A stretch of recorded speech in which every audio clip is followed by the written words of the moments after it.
This Sledgehammer. Who is he? Surprise! Party's over, crumb cakes. You just ruined my best sports jacket. Now I'm really mad.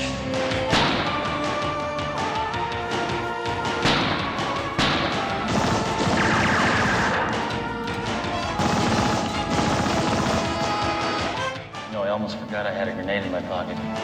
Sledgehammer is a sitcom for people who hate sitcoms. I hate them. I really do. They stink. It was totally out of control. Fearless, brilliant, breaking all the rules. Everything was kind of over the top. My first impression was always, can we actually do this? We just took everything and kind of twisted it around. The conceits of the cop shows that have been running and still run. How do we take this and make this funny? See how exciting police work can be?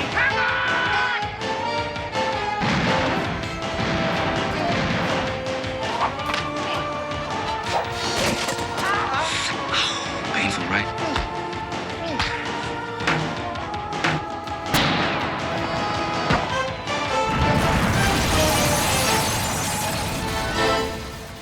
I was a latchkey child, so I spent all this time by myself at home, and there's only about 3 things you can do. Watch TV, masturbate, and write. And 2 of those pay well. My favorite show was Get Smart. I thought it was a real spy show when it came on. And I believed Maxwell Smart was a spy. He was legitimate. The villains were doing real stuff, and Max and 99, when they're in danger, it was real and it was credible. People could really get killed on this. There was something wrong with this show. I remember watching it for 10 minutes saying, I thought it was The Man from U.N.C.L.E. when I first saw it, and I said, this is like a spy show that's been miscast. I remember seeing a Dirty Harry movie, and that changed my life. And I thought Clint Eastwood was like the greatest person on screen, and it was controversial at the time because it was accused of fascism and being overtly violent. My response to it was so strange because this was considered a drama. I said, this has a great sense of humor. It was toying with an idea to write that they had people like Inspector Clouseau, bumbling heroes, Maxwell Smart, that caused a lot of damage accidentally. What if you had someone who did it intentionally and knew exactly what they were doing? And that's what Sledgehammer was. I wrote it out as a screenplay when I was still a teenager, and people read it and thought I was insane. The script coverage says one seriously has to wonder about the state of mind of this writer, and went on how insane I was, and said I basically really should be locked up. Only one person liked the screenplay. Leonard Stern didn't Get Smart. He could see the satirical tone and understood what I was doing. An executive at HBO contacted Leonard Stern and said, we'd like to do a satire of Dirty Harry. But Leonard Stern, out of the kindness of his heart, said, somebody already wrote this. Then HBO came to me, and they talked me into developing it into a half hour for HBO. And I said, this is good, because I can use language and violence, and this is something that will never fly in a network. So I wrote everything you couldn't do on TV. It was just totally over the top. And it was turned into the HBO executives. They didn't know what to make of this thing. One of the HBO executives said that I should give them money back for turning in something like this. And this is how you become difficult, because you have your vision, you fight for it, and everybody else, they're telling you you're being difficult. So my agent was saying, you're out of your mind, you're crazy. I said, I know I'm crazy, look what I wrote. Don't tell me something I don't know. Of course I'm crazy. At the time, ABC was the 3rd-rated network, and they were looking to make noise. They wanted to do shows that were different and that would get attention. And a man named Stu Bloomberg, who was in charge of development there, he read the script and got it. They said, if you can get it out of HBO, we'll make it. And I said, it's not going to be hard to get it out of HBO. So I had a tantrum. I said, you're all a bunch of idiots, and this script is brilliant, and you are all idiots. And keep in mind, this is a script that has like the F word, all and people getting shot left and right. And he goes, if I took this today, I could set it up at a network. And they said, go ahead. Oh, please. And they were laughing. And I did. And within 24 hours, it was set up at ABC. You should have seen their faces. I was very, very young. It was unusual at that time to have somebody like 23, 24 producing a show for them. So here's this young kid just saying, this is my vision, this is what I want. But Stu's attitude was, if you embrace a script that's this out there, you got to go with the guy's vision of it all the way. Hi. You know me? Well, most people don't, and that's why I carry this. It's a .44 Magnum. It's recognized throughout the world. When I show this, I get instant attention. Whether I'm here or out on the street, people know I mean business. Alan saw me in a movie called Best Defense, and it was on the basis of that he offered me the part in Sledge Hammer. Meet Sledge Hammer. And at that time, I really wanted to be, I had dreams of being, as we all do, a great actor. And I wanted to be in the movies, and I wanted to be on stage. I was at workshops at the Second City in Chicago. Bill Murray was there when I was there, and John Candy, and Gilda Radner. That was sort of the crowd that I was there with. But television, to go on television was like be television. And so they sent me the script, and it was really funny. And I thought, I don't want to do this. And then I would read it, and I would think, this is really funny. And then I read it again, I'd think, no. And then I read it again, I'd think, this is really funny. The only partner I need is my amigo right here. I told you to put that... So I said, okay. And I'm glad I did. Sorry, Captain. That was reflex. I was convinced that David was the only person who could make the character likable because he doesn't play anything as offensive. He plays stuff like he's in musical comedy. There's an innocence, a playfulness. Liked him. He was all right. I'd say you loved him. What? Ever since that first night when you met him, when you were dancing in the chorus of the hula bar, you've been in love with him. It was a whirlwind romance. Sledgehammer is a character who's fighting the same criminals that other cops are doing in movies and TV, but he's off. The only way to fight criminals is to be, wilder than air. I mean, that's my method. The key was, he means to do well. Captain, I feel that the reason you keep getting these headaches is your neck is out of line. What you need is a chiropractic adjustment. Is that better? He's always trying to do the right thing. I mean, he's doing the wrong thing, but he's always trying to do the right thing. Hammer, why are you doing this? Because I care. Well, he's trying to help out, trying to be helpful. And that's why the audience was on his side. One of the most critical aspects of it was the female character, Dory DeRoe, played by Anne-Marie Martin. I heard a shot.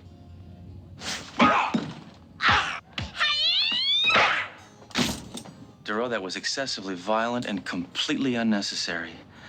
I loved it. Landing this was, it was heaven. It was a dream come true. And that it was physical comedy. There were a billion people, of course, wanting this part. It's a great part. Hey, aim for me, maybe you'll hit the snake. Alan Spencer. He's seriously cracked.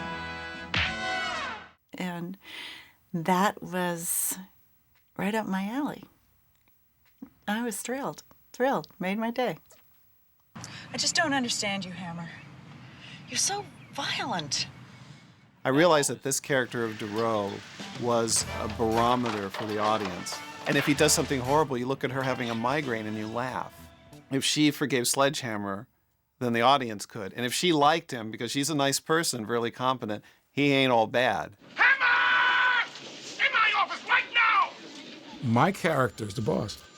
I went to audition for it. And I thought, this guy, he's got to be like absolutely out of his mind with frustration. So I decided that the way to do this thing is to just have him just blow his top. What the hell did I tell you about firing your gun inside, Hammer? You said don't do it. And I started yelling, and people were running up to see if anything was wrong. I said take him off! Alan Spencer was also in the building. He came to the door and heard that and saw that and decided, I want this guy for that part. You lost your gun? Take it easy.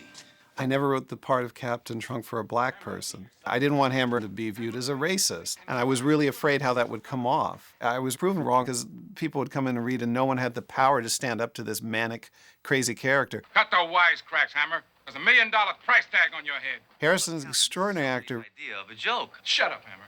so that's how Harrison got that part.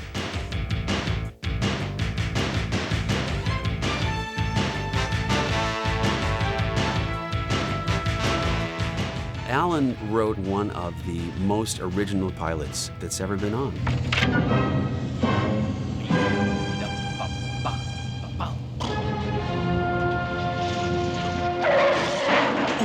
It was all his idea, and it was marvelous. Martha Coolidge, who was the director on the pilot, did a great job. She studied other movies in that genre. She directed like a movie. She wanted to show that a female director could handle an action piece. Now drop the gun this instant. I know you'd never shoot at a woman. Call me a feminist. She was wonderful to work with, a real actor's director. All the other cops are wusses, except me. Can't let my guard down for 1 minute. Hammer, you just did. We had a director who could spend the time, work with the actors and build those characters and make sure that they were deeper than you'd normally get. Let's go, partner.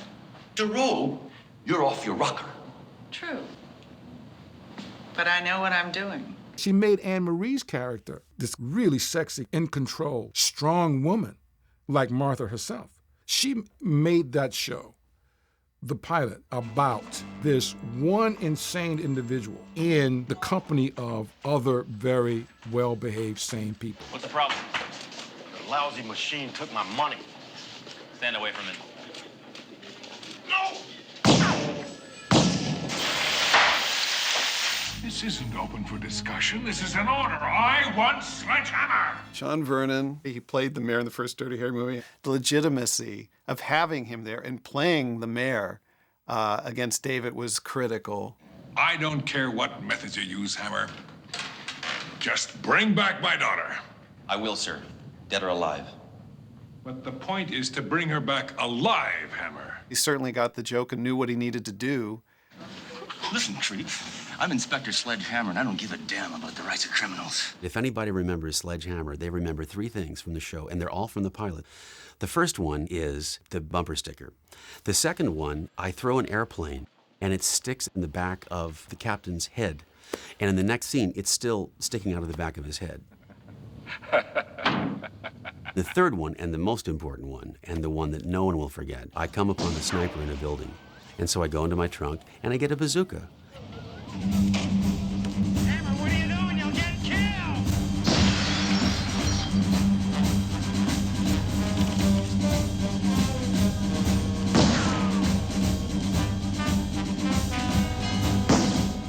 And I blow up a 25-story building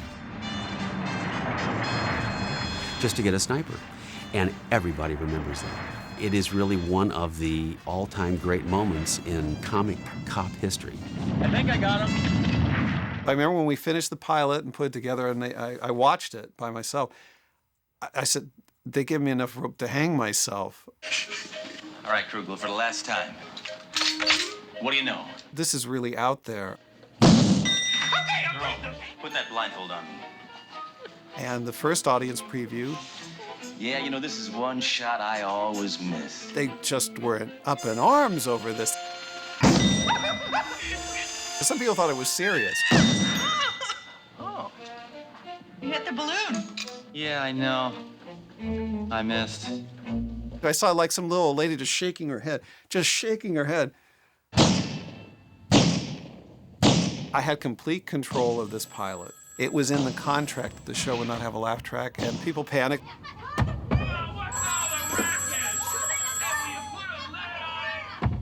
They put a laugh track on it and tested it again, and it tested appreciably higher, like way higher. Hey, people! Let's show some consideration and keep it down. We am on a phone, huh? Hey, other people live here, all right? So part of the concession when the show got on was that it'd have a laugh track. You got it. I'll be right down. You hear that? I'm off suspension. Looks like they can't keep a good man down, huh? Or me either. But I hated it. It was a hard show to write. It was a hard show for people to get a handle on because most sitcoms don't have a lot of gunplay. Load up. There's slime balls afoot. They should, though. Malcolm in the Middle should be like Magnum in the Middle. We had really talented writers, people that have gone on to The Simpsons, Cheers. It was difficult because we were doing cop plots and mysteries. What could a killer's motive be to murder 15 Elvis impersonators? Obviously, to get in the Guinness Book. The whole purpose was that you would turn it on and you would think, oh, there's a cop show. Oh, this is good.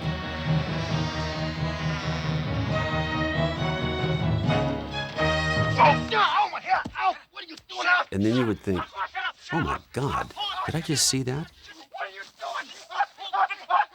Oh! What the hell is going on? And that's exactly what people did. I think it took a while for people to really get what was going on in the show. Because it broke the rules, because it was different than everything else on TV. Ellen was swinging with a cracked bat. You know, to see those scripts, every week they'd come out and, you know, you just go, oh, can you do this? Can we do the things that are in this script? Are you allowed to do this? That was thrilling. Every day was a dream. I mean, no one could ask for any more. You had a finely crafted classic comedy scene and a set. Never take me alive, Hammer. That's just the way I like it.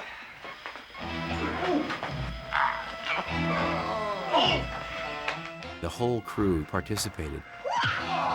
Everybody was keyed in to what we were doing. We're at the scene of a liquor store robbery that was thwarted by the man beside me, Inspector Sledge Hammer.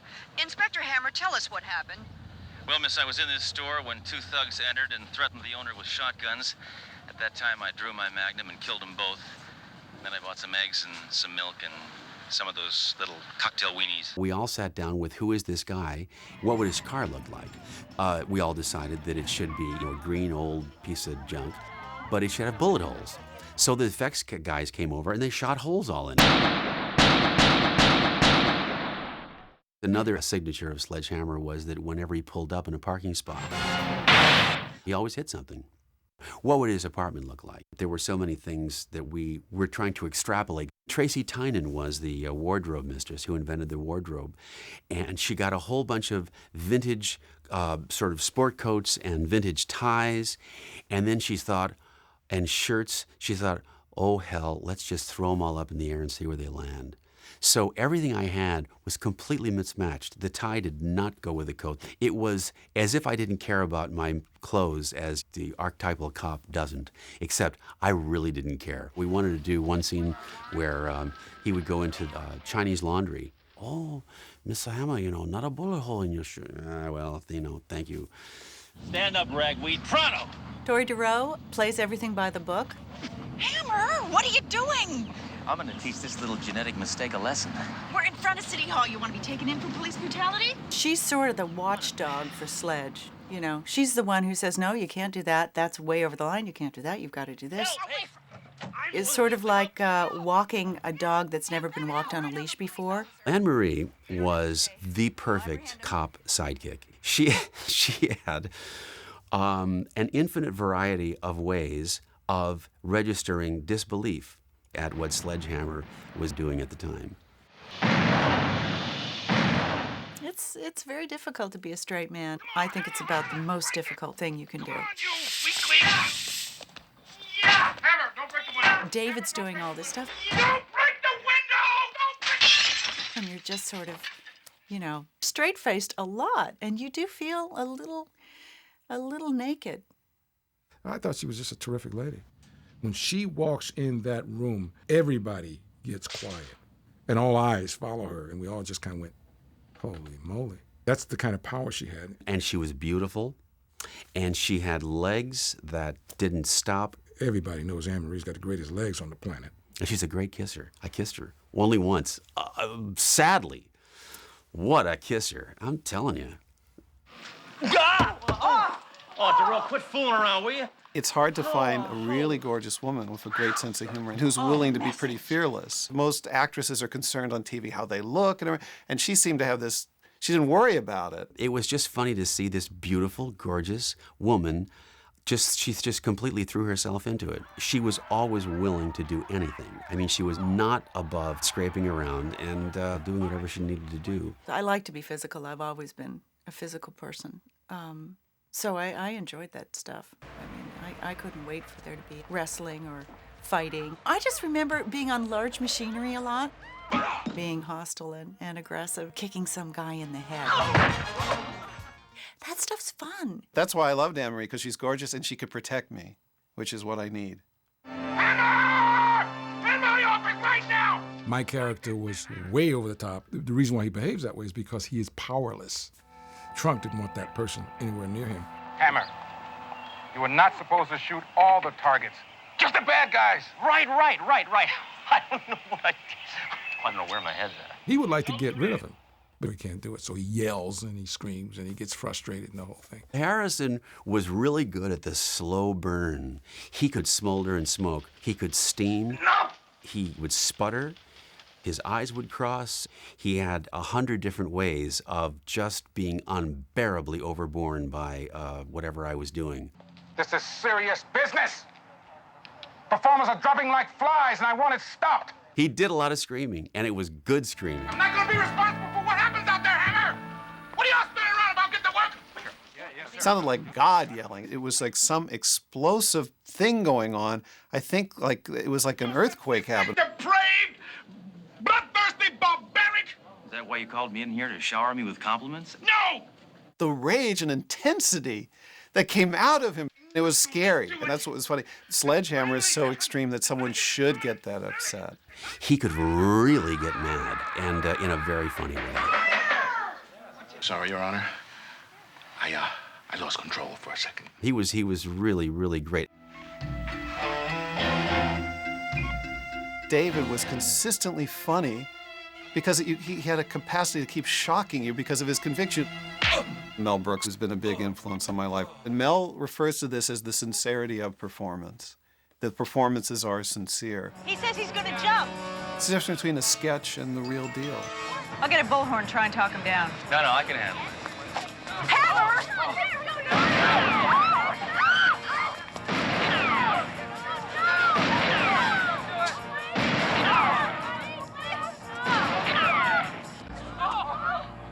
David looks like he could play this part straight, so it makes it more bizarre. Another life saved.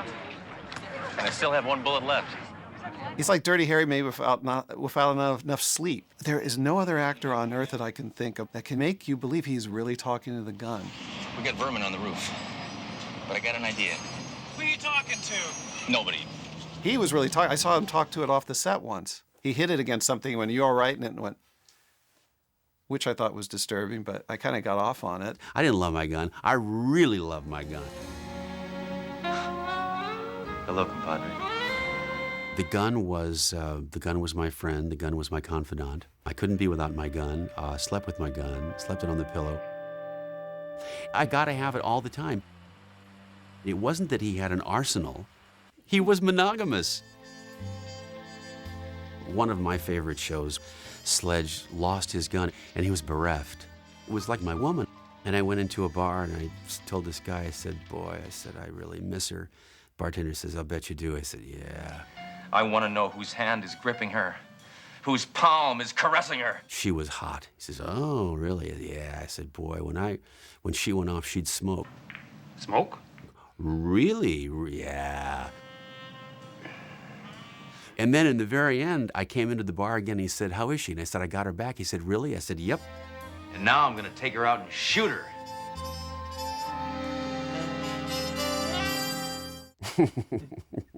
Classic. Terrific writing. We're not gonna get out of this. Trust me, I know what I'm doing. At the time, there were 61 shows. And out of those 61 shows, we were always number 60. Only Tracy Ullman was lower than us, thank God for her, or we would have been last. We were on Friday night opposite Miami Vice and Dallas, two of the blockbuster hits of all time. They'd move the time slots all around. They'd move it while it was airing. So during the commercials, like people would go, "Where's the second half?" And it would be on 8:30 on a Saturday morning. Good evening, I'm Robin Leach. The producers of Sledgehammer have asked me to explain tonight's episode. Let me be frank, it is an attempt to boost the ratings. We're desperate.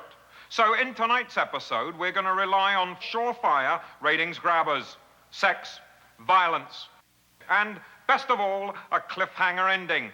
thus ensuring there will be a next season. Trust me, I know what I'm doing. I didn't think the show was coming back, despite the critical acclaim. Boy, this is shaping up to be a really bad day. It did not seem like the show was going to be coming back. This was going to be the final episode. I wanted to create a cliffhanger that, if there was a chance it would come back, that maybe it would be renewed because people would just want to see how the hell you get out of this. So there was a nuclear device that I was supposed to disarm. Hammer, you can't defuse that bomb. Trust me, I know what I'm doing. And I goofed.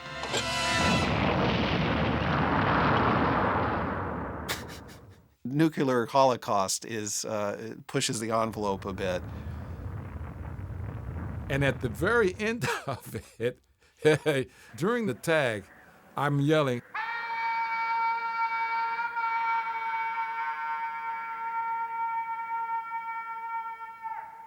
It was kind of a petulant act. It was to mock every convention of TV and to go out with kind of a petulant, you know, damn it, screw you, whatever. Take this. The final episode got a high rating. The network asked me, you have a way out of this? I go, yeah. They said, tell us. I said, no. Well, no. We'll renew it and I will. So and it's like, sure. So they renewed it and I had a way out of it. The following season of Sledge Hammer takes place 5 years before that nuclear explosion. Thank you. Make it a prequel.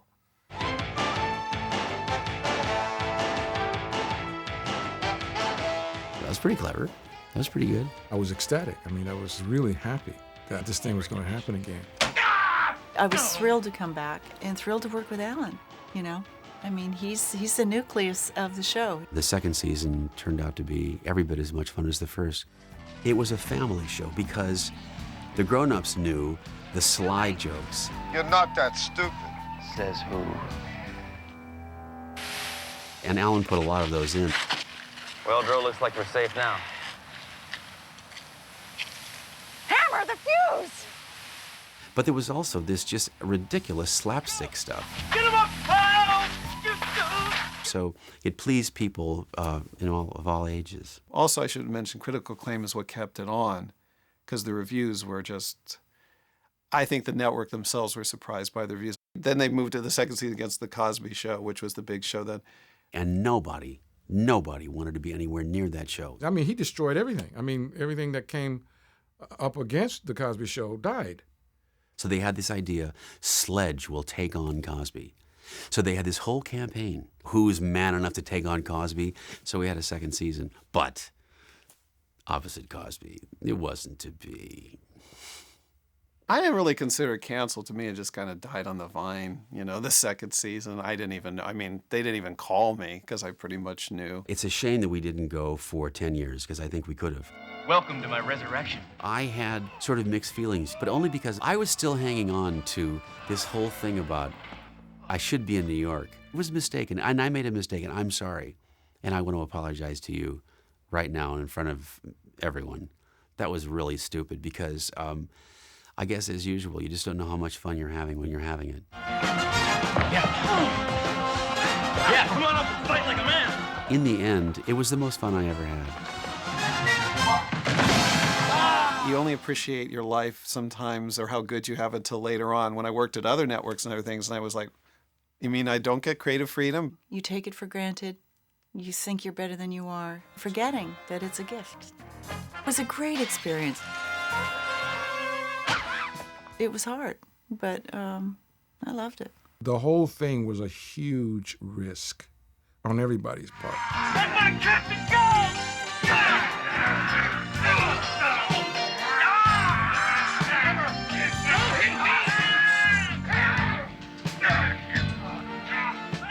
Nobody had done anything like that.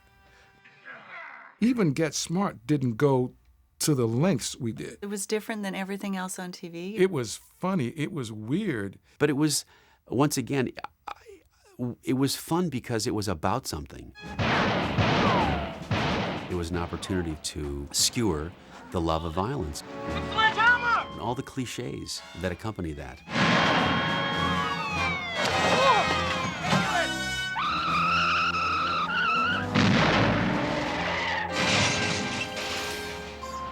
this. It's 9 a.m. and already we've had an armored car hold up, 3 prisoners, and a car crash. Yeah, it's always slow just after Christmas.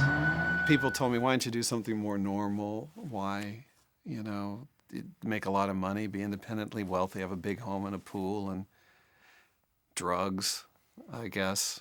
I guess that's desirable. If I had to trade between doing this critically acclaimed offbeat show and a mainstream hit that runs forever, no, I'd rather do this. It was a terrific constellation of talent. For some reason, everybody kind of landed in the same room and got on the same wavelength. And what they ended up with was Sledge Hammer.